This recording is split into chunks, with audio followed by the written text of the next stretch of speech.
Hello friends, नमस्कार। तो हम लोग स्टडिया का बिहार का वेस्टर्निस क्वेश्चन आंसर देख लेते हैं, क्योंकि लगभग हम लोग का करंट भी खत्म हो गया है और परम आईएएस से बिहार स्पेशल का जीके भी खत्म हो गया। तो उसको वस्तुनिष्ठ क्वेश्चंस के माध्यम से देख लेते हैं और प्रैक्टिस सेट करते हैं। तो इसमें 28 टोटल सेट है और प्रीवियस ईयर भी दिया हुआ है 51 सेट। तो हम लोग सारे को कवर कर लेंगे और ये मोर देन सफिशिएंट होगा और इससे बिहार से बाहर का क्वेश्चन नहीं आएगा, इतना काफ़ी होगा प्रैक्टिस। तो चलिए स्टार्ट करते हैं। हम बिहार जीके का प्रैक्टिस सेट 1 है, तो इसको देखते हैं। बिहार टाइम्स पत्रिका के संपादन के दौरान डॉक्टर सच्चिदानंद सिन्हा के सहयोगी कौन थे? तो ये ऑप्शन दिया हुआ है कि बिहार टाइम्स पत्रिका के संपादन के दौरान डॉक्टर सच्चिदानंद सिन्हा के सहयोगी कौन थे। तो इनमें से कोई नहीं थे, अर्थात श्री कृष्ण साहब, महेश नारायण और श्रीनंद किशोर लाल, ये तीनों में से कोई लोग नहीं थे इनके सहयोगी। आगे देखते हैं, अगला क्वेश्चन है कि डॉक्टर सच्चिदानंद सिन्हा किस वर्ष वकालत की पढ़ाई करने इंग्लैंड गए थे? डॉक्टर सच्चिदानंद सिन्हा किस वर्ष गए थे इंग्लैंड? तो ये गए थे कब? 1889 में। 1889 में गए थे इंग्लैंड। अगला क्वेश्चन देखते हैं कि दिसंबर 1911 के कांग्रेस अधिवेशन में किसके द्वारा पृथक बिहार के समर्थन में प्रस्ताव लाया गया था? तो ये है तेज बहादुर सप्रू। तो 1911 के कांग्रेस अधिवेशन में किसके द्वारा पृथक बिहार के समर्थन में प्रस्ताव लाया गया था? तो तेज बहादुर सप्रू के समर्थन में। अगला क्वेश्चन है कि किस वर्ष से प्रति वर्ष 22 मार्च को बिहार स्थापना दिवस मनाया जा रहा है? तो बिहार नेक्स्ट क्वेश्चन है कि किस वर्ष से प्रति वर्ष 22 मार्च को बिहार स्थापना दिवस मनाया जा रहा है? तो ये है 2010 से नीतीश कुमार के शासनकाल में प्रारंभ किया गया था 22 मार्च को स्थापना दिवस मनाने का। और ये उस खुशी में मनाया जाता है कि जब 22 मार्च 1912 को बिहार को पृथक होने का किया गया था, तभी से उसी के उपलक्ष्य में मनाया जाता है 2010 से। नेक्स्ट क्वेश्चन है 5वां नंबर है कि बिहार सरकार द्वारा संचालित लक्ष्मीबाई सामाजिक सुरक्षा पेंशन योजना अंतर्गत विधवा महिलाओं को कितनी राशि प्रतिमाह देने की घोषणा की गई है? तो लक्ष्मीबाई सामाजिक सुरक्षा पेंशन योजना के तहत महिलाओं को 400 रुपया मिलेगा। नेक्स्ट क्वेश्चन है 6ठा नंबर है कि बिहार स्टार्टअप नीति 2022 के तहत राज्य के युवा उद्यमियों को कितनी राशि बिना ब्याज के 10 वर्षों के लिए दिए जाने की घोषणा की गई है? तो ये है 10 लाख रुपया। तो बिहार राज्य के युवा उद्यमियों को 10 लाख रुपया मिलेगा। नेक्स्ट क्वेश्चन है कि 7वां नंबर कि बिहार के किस व्यक्ति को देश में ऑपरेशन मैन के नाम से जाना जाता है? तो ये है रवि सिन्हा। रवि सिन्हा को ऑपरेशन मैन के नाम से जानते हैं। Ravi Sinha operation man. आगे देखते हैं, बिहार सरकार द्वारा 100% साक्षरता प्राप्ति का लक्ष्य कब तक रखा गया है? तो बिहार सरकार द्वारा साक्षरता प्राप्ति का लक्ष्य रखा गया है 2030 तक। बिहार सरकार द्वारा साक्षरता प्राप्ति का लक्ष्य रखा गया है 2030 तक। आगे देखते हैं, अगला क्वेश्चन है कि कौटिल्य ने अपनी पुस्तक में कितने प्रकार के दासों का उल्लेख किया है? कौटिल्य ने अपनी पुस्तक में कितनी प्रकार के दासों का उल्लेख किया है? तो इसका राइट आंसर हो जाएगा 9। तो कौटिल्य ने 9 प्रकार के दासों का उल्लेख किया है। आगे है कि कर्नाट वंश के किस शासक ने कर्नाट कुलभूषण की उपाधि धारण की थी? कर्नाट वंश के कौन सा शासक ने कर्नाट कुलभूषण की उपाधि धारण की थी? तो ये है नान्यदेव। तो नान्यदेव ने कर्नाट कुलभूषण की उपाधि धारण की। नान्यदेव कर्नाट कुलभूषण। अगला क्वेश्चन है बिहार के मिथिला क्षेत्र में किसके शासनकाल में पंजी प्रबंध का विकास हुआ था? बिहार के मिथिला क्षेत्र में किसके शासनकाल में पंजी प्रबंध का विकास हुआ था? तो ये है हरि सिंह देव के शासनकाल में पंजी प्रबंध का विकास हुआ था। अगला देख लेते हैं, अगला है कि बिहार में सैनिक अभियान आयोजित कर बिहार को दिल्ली सल्तनत के अधीन करने वाला प्रथम शासक कौन था? तो प्रथम शासक था इल्तुतमिश, जिसने क्या किया? तो बिहार में सैनिक अभियान किया और बिहार को दिल्ली सल्तनत का हिस्सा बनाया इल्तुतमिश ने। और इल्तुतमिश गुलाम वंश का शासक था। नेक्स्ट है कि किस शासक के संबंध में कानूनगो द्वारा कहा गया है कि वह बाहर से मुस्लिम तथा अंदर से हिंदू था। कानूनगो द्वारा कहा गया है किसके बारे में कि वह बाहर से तो मुस्लिम था परंतु अंदर से हिंदू था। तो ये है शेर शाह, और शेर शाह का मकबरा कहाँ है? सासाराम में है। और शेर शाह ने ही हुमायूं को हराया था और सूर्यवंश की स्थापना किए थे। आगे देखते हैं, अगला क्वेश्चन है कि 1607 में बंगाल का गवर्नर बने थे बाज बहादुर, तो इनको किसने कुल खान की उपाधि दी थी? 1607 में बंगाल के गवर्नर बने बाज बहादुर और इनको कुल खान की उपाधि दी गई थी जहांगीर के द्वारा। 1607 में बंगाल के गवर्नर बाज बहादुर को कुल खान बोला गया था जहांगीर द्वारा, क्योंकि उस समय के शासन थे, मुगल शासक थे जहांगीर 1607 में। आगे देखते हैं, तो किस 1606 में मर गए थे अकबर, तो फिर 1607 में जहांगीर थे, 28 तक रहे थे ये, और उसी समय बने थे बंगाल के गवर्नर बाज बहादुर, इनको कुल खान की उपाधि दी गई थी। आगे देख लेते हैं, किस शासक ने मनिहारी के युद्ध में शौकत जंग को पराजित कर मार गिराया था? तो सिराजुद्दौला, और सिराजुद्दौला ने शौकत जंग, जो कि इनके चचेरे भाई थे, तो इन्होंने को शौकत जंग को सिराजुद्दौला ने मार गिराया था मनिहारी के युद्ध में। और मनिहारी कहाँ पड़ता है? तो मनिहारी पड़ता है कटिहार में, बिहार के कटिहार जिला में। और इनकी एक मौसी भी थी घसीटी बेगम, इन्होंने भी शौकत जंग का साथ दिया था। आगे देख लेते हैं, अगला क्वेश्चन है माझी व्यवस्था। तो माझी व्यवस्था का संबंध किस विद्रोह से था? तो माझी व्यवस्था का संबंध था संथाल विद्रोह से। तो माझी समुदाय जो था वो संथाल विद्रोह से संबंधित है। और संथाल विद्रोह हुआ था सिद्धू कान्हू के और चांद भैरव के नेतृत्व में 1855 में। आगे देखते हैं, अगला क्वेश्चन है पीर मोहम्मद। तो पीर मोहम्मद मुनीश ने अपने किस पत्रिका में चंपारण के किसानों की दुर्दशा का मार्मिक चित्रण किया है? तो ये है प्रताप। तो पीर मोहम्मद मुनीश ने चंपारण के किसानों की दुर्दशा का मार्मिक चित्रण किया है प्रताप नामक पत्रिका में। ये बहुत इंपॉर्टेंट है। पीर मोहम्मद मुनीश ने, सभी इंपॉर्टेंट है, सभी याद करना है, ऐसा नहीं है कि कुछ ज्यादा इंपॉर्टेंट है। पीर मोहम्मद मुनीश ने प्रताप नामक मासिक पत्रिका में चंपारण के किसानों का दुर्दशा का वर्णन किए थे। अगला है खिलाफत दिवस। तो खिलाफत दिवस 1 अगस्त 1920 के दौरान किसने अपनी वकालत छोड़ने की घोषणा की थी? तो ये है मोहम्मद जुबैर। तो मोहम्मद जुबैर ने खिलाफत दिवस जो 1 अगस्त 1920 के समय क्या किया था? इन्होंने अपनी वकालत को छोड़ने की घोषणा कर दी थी मोहम्मद जुबैर ने। अगला क्वेश्चन है बिहार के डुमरांव में नशाबंदी आंदोलन की शुरुआत किस वर्ष हुई थी? बिहार के डुमरांव में नशाबंदी आंदोलन की शुरुआत 1920 में हुआ था। डुमरांव में नशाबंदी 1920, डुमरांव नशाबंदी 1920। नेक्स्ट है 1932 में अस्पृश्यता निवारण सम्मेलन का आयोजन कहाँ हुआ? तो ये हुआ है अंजुमन इस्लामिया हॉल पटना। 1932 में अस्पृश्यता निवारण सम्मेलन का आयोजन कहाँ हुआ है? तो ये हुआ है अंजुमन इस्लामिया हॉल पटना। नेक्स्ट है 1946 में कैबिनेट मिशन के तहत राज्यों के वर्गीकरण समूह में बिहार को किस ग्रुप में रखा गया था? Group A. तो 1946 में कैबिनेट मिशन के तहत राज्यों के वर्गीकरण समूह में बिहार को ग्रुप ए में रखा गया था। आगे देख लेते हैं, और अभी तो बिहार नीति आयोग के अनुसार ग्रुप बी कैटेगरी में आता है। तो आगे देख लेते हैं संविधान सभा में बिहार से कुल कितने सदस्य शामिल थे? संविधान सभा में बिहार से टोटल 36 सदस्य शामिल थे। और संविधान सभा का बैठक जो हुआ था 1946 में, तो उसमें 36 सदस्य शामिल हुए थे बिहार से।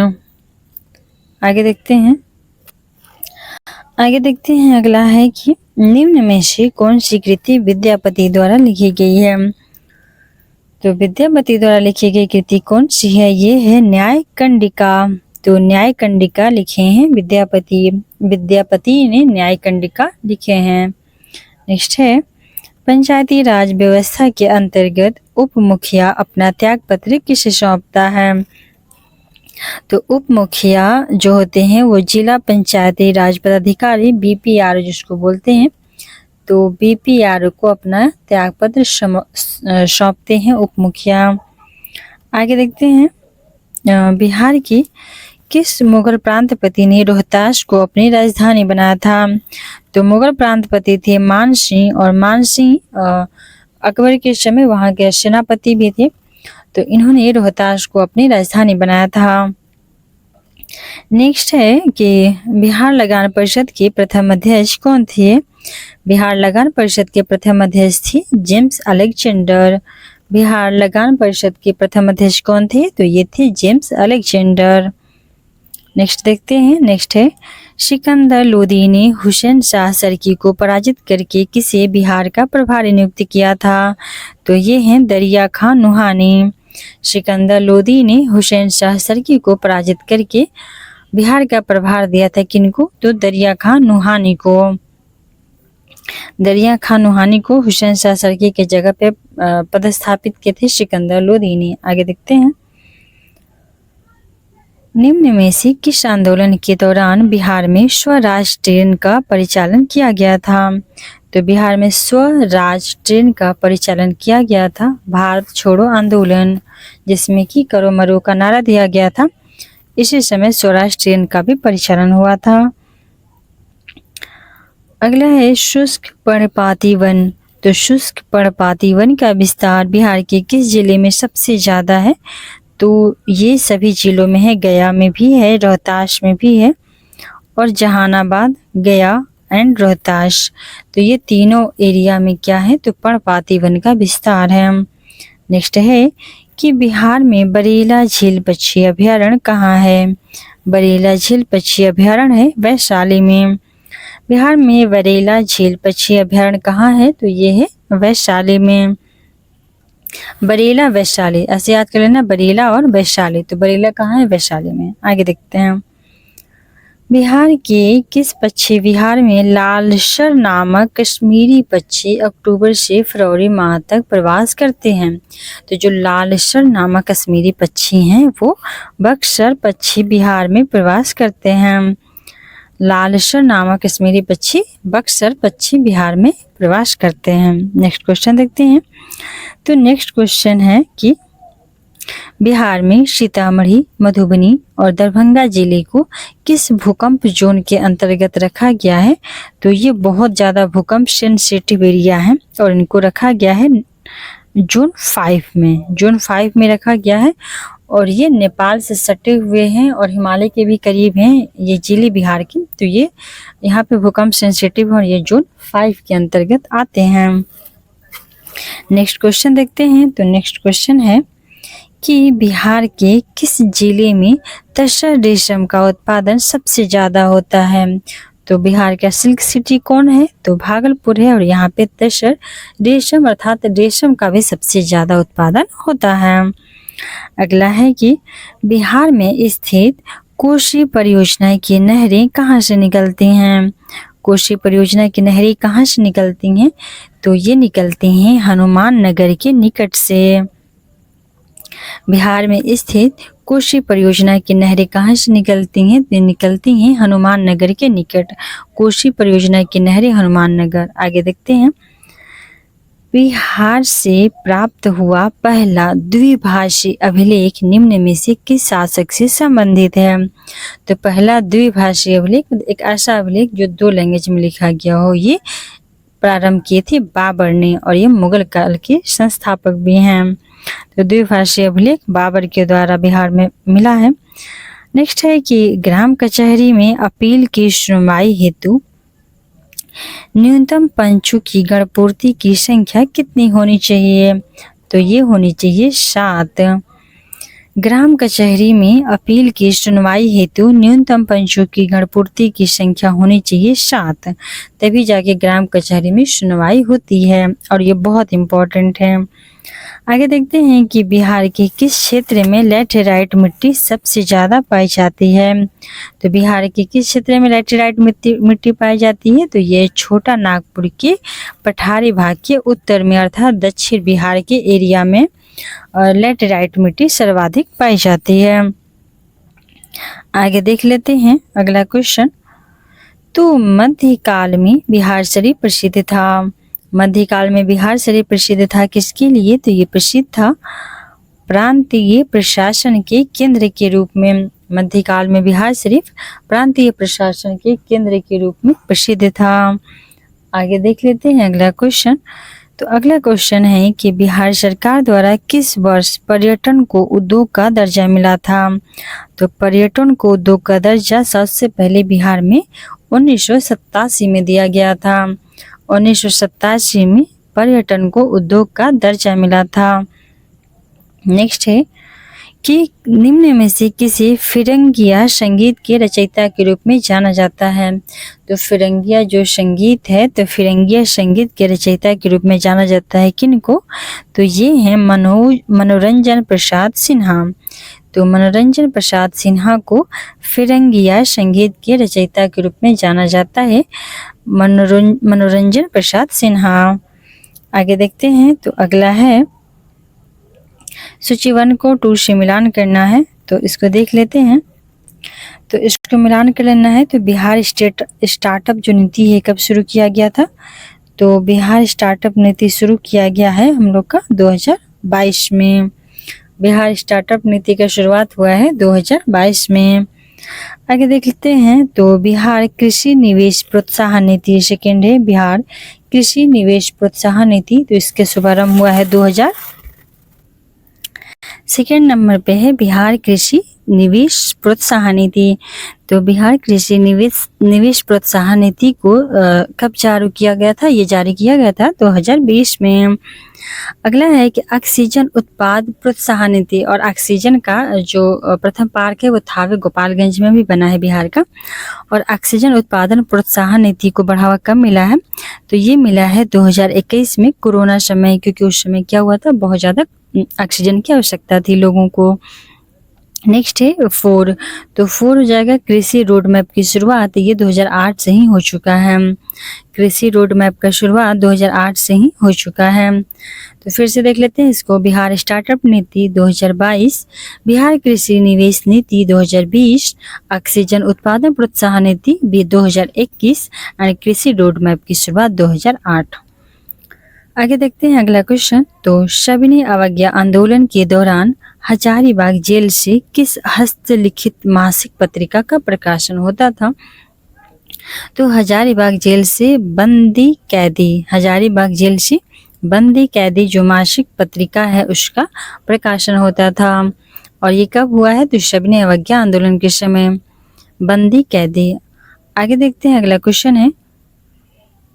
निम्न में से कौन बिहार सरकार की महत्वाकांक्षी योजना 7 निश्चय पार्ट 2 के अंतर्गत शामिल नहीं है। तो ये देखते हैं कौन सा शामिल नहीं है। तो सबसे पहले देखते हैं कौन शामिल है। सशक्त महिला, सक्षम महिला, ये तो शामिल है ही, सशक्त महिला और सक्षम महिला।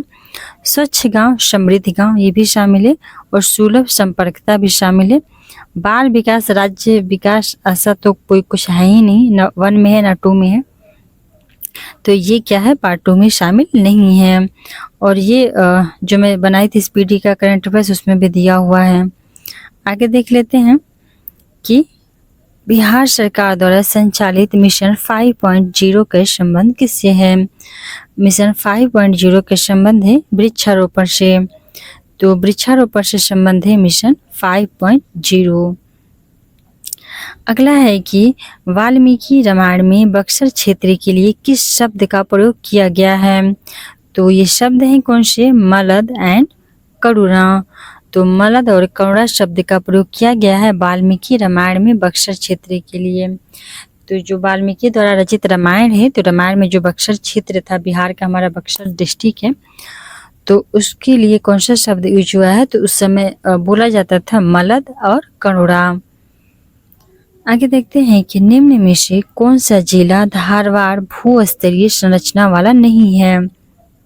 तो ये देख लेते हैं, ये है मुंगेर है, जमुई है, नवादा है, जबकि रोहतास धारवाड़ का नहीं है, क्योंकि रोहतास और कैमूर कौन सा श्रेणी का है, ये दोनों है विंध्य श्रेणी का। तो रोहतास और कैमूर विंध्य श्रेणी का है, इसलिए ये धारवाड़ में नहीं आएगा। और मुंगेर, जमुई, नवादा जो उधर के हैं, मगध के उस साइड मुंगेर एरिया का, वो सब आता है कौन सा, तो धारवाड़ कैटेगरी में आता है। झारखंड से जो भी सीमा बनाते हैं दक्षिण के राज्य। अगला क्वेश्चन है कि बिहार के उत्तर पश्चिम स्थित हरहा नदी घाटी को किस अन्य नाम से जाना जाता है।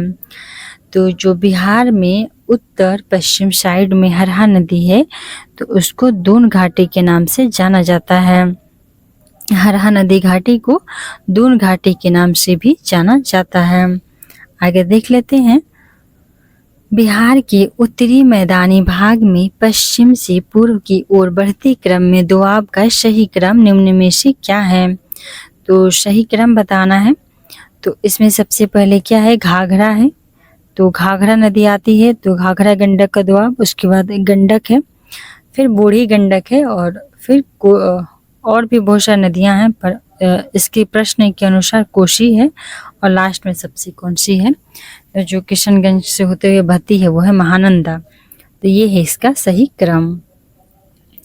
आगे देख लेते हैं, तो अगला है कि बिहार में बहने वाली नदी फल्गु निम्न में से किन नदियों के संगम का रूप है। तो जो फल्गु नदी है ना, वो मोहाना एवं लीलाजन नदी के संगम का स्वरूप है। तो ये दोनों नदियां जब मिल जाती हैं गया में, मोहाना एवं लीलाजन, तो वो कौन सी नदी बनती है, वो फल्गु नदी बनती है। और फल्गु नदी पे ही एक डैम बना है, पहला रबर डैम बना है, जिसको गया जी डैम नाम दिया गया है। अगला है और लास्ट है इस सेट का, बिहार के किस जिले में पिडमोंट स्वैम्प मिट्टी पाई जाती है। तो पिडमोंट स्वैम्प मिट्टी पाई जाती है पश्चिम चंपारण में। बिहार के किस जिले में पिडमोंट स्वैम्प मिट्टी पाई जाती है, तो इसका आंसर है पश्चिम चंपारण। और इसी के साथ ये सेट हम लोग का समाप्त होता है। और अब दूसरा सेट देखेंगे हम लोग दूसरे वीडियो में, इसमें भी कर सकते हैं। पर अगर आप लोगों का कोई सुझाव है तो आप लोग कमेंट करके जरूर बताएं, या आप लोग किसी अन्य टॉपिक पे वीडियो चाहते हैं तो वो भी हमें जरूर बताएं। धन्यवाद देखने के लिए वीडियो।